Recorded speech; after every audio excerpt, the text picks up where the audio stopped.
promover el perdón y la reconciliación. Es otro formato que tuvo esta Comisión de la Verdad. Las víctimas, más bien, fueron escuchadas en un espacio público, estructurado, y sus testimonios tuvieron como audiencia a la nación entera. Y en estas audiencias escuchamos nosotros, la nación escuchó el testimonio de muchos campesinos, de muchos chánicas, y de muchos policías también que habían padecido la violencia política, ¿no?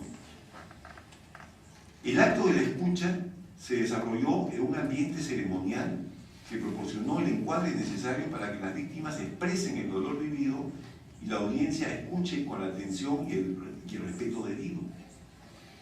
Tengo entendido que antes y después de las audiencias públicas, las víctimas recibieron un acompañamiento terapéutico por personal especializado. Y ello les permitió, de alguna manera, elaborar en el espacio público el dolor mediante el relato de lo vivido. Actuaron estas audiencias como rituales de sanación en el espacio público. Las víctimas acudían a las audiencias para relatar lo vivido y, a última instancia, para buscar justicia como manera de empezar a reparar lo que tal vez nunca será del todo reparado, pienso yo, ¿no? Por eso es que en el Perú siempre nosotros hemos dicho que la reconciliación no puede evadir la justicia como paso previo, ¿no? Porque solo así la reconciliación deja de ser el camuflaje de la impunidad y se convierte en la posibilidad de renovar desde sus raíces la convivencia y poder empezar a construir un país diferente.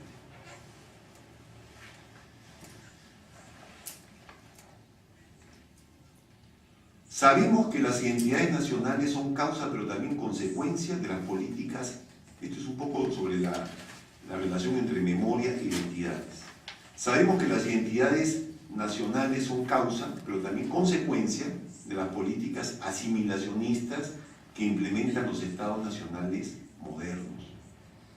Esto se refleja de manera relevante en las políticas educativas que no cesan de promover la unificación cultural y lingüística a costa de socavar las identidades culturales locales y de condenar el uso de las lenguas originarias a espacios cada vez más restringidos. La construcción de una paz social estable basada en la justicia cultural y la justicia social pasa necesariamente por el cuestionamiento de estas políticas de identidad nacional que generan homogeneidad en lugar de equidad, bueno, hasta cierto punto homogeneidad, y que son incapaces de acoger la diversidad y aprender de ella. La transformación de estas identidades homogeneizantes pasa necesariamente por la implementación de políticas interculturales que sustituyan estos intentos de homogeneización cultural y permitan más bien deconstruir la discriminación y el racismo que nos separan para generar espacios de reconocimiento y de interaprendizaje entre los peruanos. Esta reconstrucción liberadora de las narrativas identitarias pasa necesariamente por la recuperación de las memorias locales, de las memorias colectivas, de las nacionalidades excluidas de la vida pública. Las políticas asimilacionistas de los estados nacionales decimonónicos se basaban, entre otras cosas, en dos pilares. Primero, la unificación lingüística del Estado Nacional en base a la lengua de la cultura hegemónica y a la reclusión de las lenguas locales en el espacio privado y de las culturas también. Y segundo, se basaban en la elaboración y transmisión de un relato histórico homogéneo basado en un mito fundador. Y sobre esto quiero expresar algunas apreciaciones, sobre todo sobre el segundo punto. Me voy a referir más al segundo punto que al primero, ¿no? O sea, he hablado de dos. Cómo la formación del Estado-Nación implicaba una política de construcción nacional que consistía en la unificación lingüística, borrando la diversidad lingüística.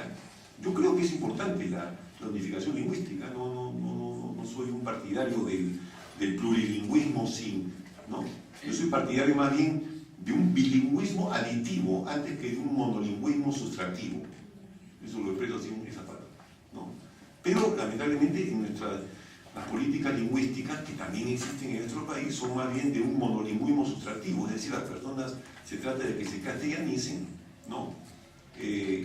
A pesar de que ahorita tenemos una política de lenguas excepcional, que falta reglamentar y aplicarla, nada más, ¿no? Lo cual yo creo que es bastante, pero en fin, ahí está. Pero en relación a la historia, las visiones unitarias de la historia de los estados nacionales constituyen las denominadas historias oficiales. Cada estado-nación, ¿no?, elabora una historia oficial y la expande a través de la educación pública, a través de los textos escolares. De esta manera se logra que las historias oficiales se hagan mentalidad, se hagan sentido común, presuponen una relación vertical, en este caso, entre el saber oficial y la sabiduría de los pueblos, porque no se toma en cuenta en la reconstrucción de esa memoria, de esa historia, las memorias locales, las memorias de la gente. Las historias oficiales por eso suelen ser historias ideológicas, narradas con criterios selectivos e interpretativos específicos que estructuran el sentido del relato común. Así, por ejemplo, según el relato oficial, tenemos que proceder de un origen común para generar un sentimiento colectivo de pertenencia primaria, más allá de las diferencias, y por ello se crea el mito fundador. En nuestro caso, pues, es el mito de que todos venimos del lado Titicaca, de Macocapa, de Mamahoyo, y eso, los textos escolares, ¿no?, insisten en todo lado, ¿no? Es la misma historia la que se cuenta desde los niños huitotos que están en la frontera con Colombia, que también ellos terminan repitiendo que ellos vienen del lago Titicaca y de Macocapa y Mamahoyo, hasta los niños limeños que posiblemente...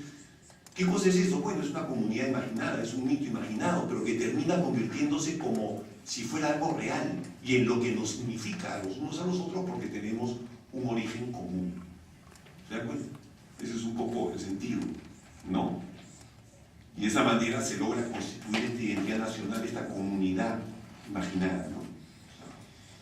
El Estado-Nación decimonónico necesita, por razones funcionales, generar en la gente la conciencia unitaria de pertenencia a una misma comunidad política, más allá de las comunidades valorativas o culturales donde se produjeron nuestros procesos de socialización primaria y de adquisición de hábitos y valoraciones compartidas, lo cual es muy importante en nuestros etos de pertenencia. La invención del mito fundador responde también a una necesidad funcional, genera la identidad de origen y por lo mismo hace posible la proyección en común, ¿no? Pero en los estados nacionales monoculturales como el nuestro, el mito fundador no surge a partir de la recuperación de las memorias plurales colectivas, sino a pesar de ellas. Es un mito impuesto desde un discurso externo que no reconoce en la diversidad de recuerdos colectivos un punto obligado de partida. Yo creo que, por ejemplo, la Comisión de la Verdad empezó a hacer este proceso de reconstrucción de memorias locales. Ahí ha quedado. Pero ese es un proceso muy importante, ¿no? Creo que el problema es que hemos interiorizado que la unidad del Estado-Nación presupone una historia oficial que no se nutre de la diversidad de memorias y que lo que debemos hacer para generar unidad en la diversidad es cambiar de historia oficial. Tampoco se trata de sustituir una historia oficial por otra, creo yo. Aún persiste entre nosotros un antiguo prejuicio que nos impide escuchar y aprender de nuestras memorias colectivas. Y aquí es que recuerdo yo un poco esa frase de Basadre con la que empecé y que me voy a permitir repetir antes de terminar, ¿no? Basadre decía, como le digo, que un país como el Perú lleva en sí una multiplicidad de tradiciones. Y un país es algo en lo que nacemos y que, querámoslo o no, nos otorga muchos elementos fundamentales de nuestra ubicación dentro de la vida. Debe estar compuesto por hombres y mujeres capaces de ubicarse no en una, sino en las dos grandes dimensiones del tiempo, el pasado y el futuro. Conviene que mantengan esos hombres y mujeres lo que hay de esencial e insobornable en la memoria colectiva. Y decía, añadía, y que no se encierren artificialmente en la asfixia cronológica del momento presente. En suma, repito, un país es una multiplicidad de tradiciones. Pero no lo olvidemos, y ahora sí lo digo de manera completa, es también proyecto de vida en común, instrumento de trabajo en función del porvenir. Cierro la cita.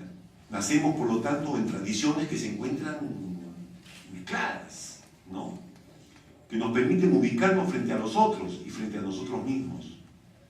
Saber quiénes somos, nos dice Charles Taylor, es saber dónde nos encontramos, es saber desde dónde pensamos, desde dónde imaginamos, desde dónde sentimos.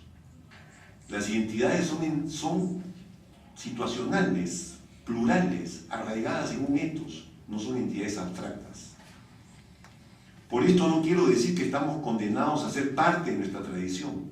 Esto no quiere decir que estamos condenados a ser parte de nuestra tradición. El destino, mejor dicho, la tradición no es destino. No podemos renunciar, sin embargo, a ella como punto de partida, pero no tenemos por qué aceptarla como punto de llegada.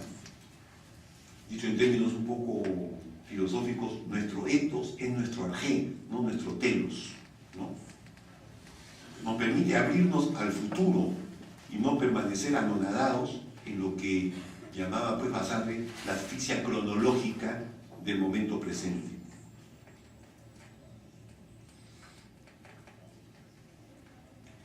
Pero, ¿qué hay en lo que decía Basadre? ¿Qué hay de insobornable en la memoria colectiva? ¿En qué consiste ese núcleo que quizá deberíamos respetar incondicionalmente y que no debemos alterar por razones funcionales de cualquier tipo? Y si esto es posible. Creo que el llamado de Basadre a la recuperación de nuestras memorias colectivas es un imperativo ético en base al cual podremos construirnos por fin una identidad que no sea definida por sus ausencias y sus carencias de ser. Esto porque Augusto Salazar Bondi, que escribió mucho sobre el tema de la identidad del Perú, de los peruanos, etc., decía que los peruanos siempre nos identificamos por aquello de lo que carecemos. Y eso era lo que nos llevaba a nosotros muchas veces a colocar lo ajeno como un punto siempre de referencia. Es como si hubiera pues un vaciamiento de ser, ¿no? Con el que nos identificamos. Si la identidad nacional es una identidad descentrada, que mira hacia afuera, desde ningún centro, por eso me permito decir eso, es porque no hemos sabido realizarla en nuestros etos y en nuestras memorias colectivas. Tal vez siguiendo un poco esos mensajes que nos dejó la Comisión de la Verdad, quizás deberíamos aprender a fundar nuestra narrativa en esta multiplicidad de tradiciones que somos, en la que hemos nacido, porque querámoslo o no, nos otorga muchos elementos fundamentales de nuestra ubicación dentro de la vida, ¿no? Y si queremos ser proyecto de vida en común, como lo anunciaba el texto de Basadre, tenemos que construir nuestro pasado desde la multiplicidad de nuestras memorias colectivas. Ser unidad en la multiplicidad no es una esencia ontológica, ser unidad en la multiplicidad es un proyecto político. La multiplicidad es el punto de partida y posiblemente la unidad en la diversidad es un proceso, o no es nada. Finalmente quisiera decir que refundar la convivencia desde la diversidad que somos nos obliga a dejar de pensar el pacto social desde ninguna parte y empezar a gestarlo desde lo que hay de esencial e insobornable en nuestras memorias colectivas. Y quizás antes de pretender contar una nueva historia oficial, ¿no? Creo que es momento de aprender a escuchar las memorias colectivas para, desde allí, reconstruir un pasado que no sea una externalidad impuesta, sino un relato de reconocimiento mutuo. Un relato que nos permita vernos desde la mirada de los otros, entendernos desde sus relatos para recrear los nuestros. Eso pues no es una historia nueva sobre la otra, es una operación distinta, un proceso distinto. Antes, por lo tanto, de pretender una nueva historia oficial o de repetir la que ya tenemos. Creo que tenemos que empezar por aprender a vivir simultáneamente en los relatos de los otros, dejarnos incorporar en ellos, escuchar sus recuerdos, entender sus sueños. Y este es, creo yo, un nuevo punto de partida. Muchas gracias.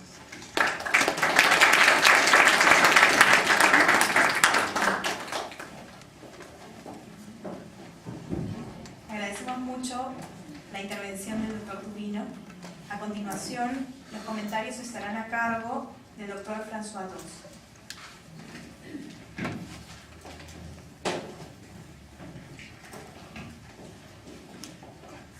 Bien. J'étais très heureux de vous entendre et j'avoue que j'aimerais que dans notre pays, la France,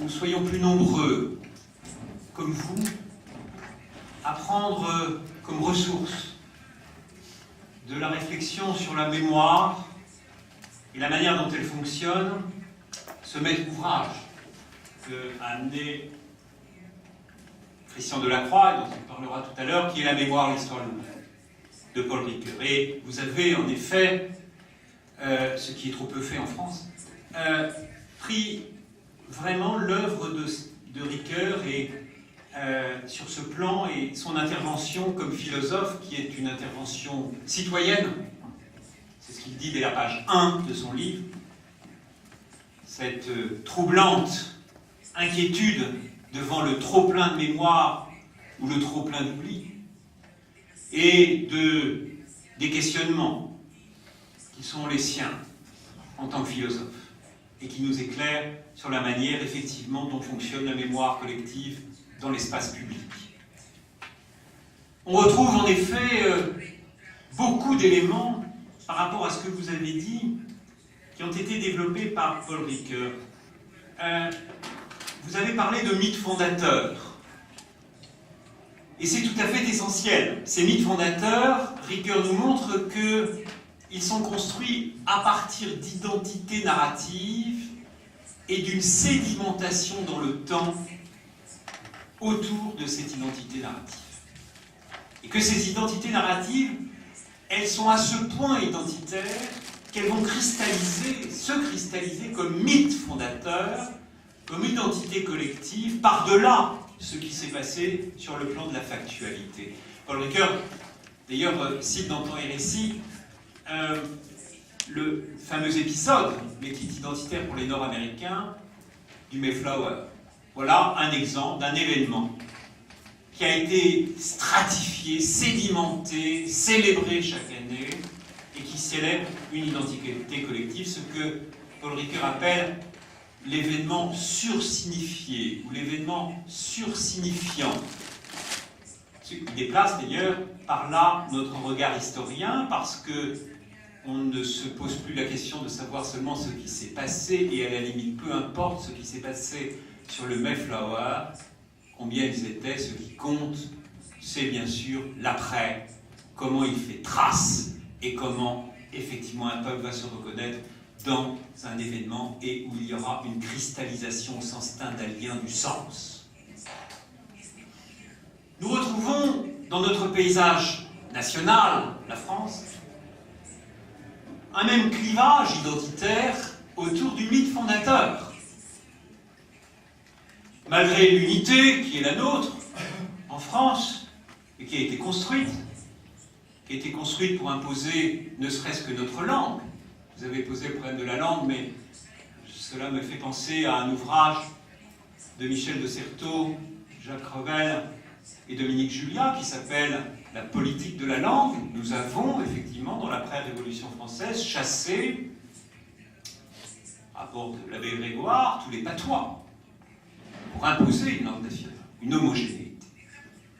Mais l'unité mythique de notre mythe fondateur est aussi très clivé, et il a été l'objet dans le passé d'enjeux, de controverses historiographiques, de combats mémoriels et historiques entre les tenants de la thèse selon laquelle la France serait le résultat, la résultante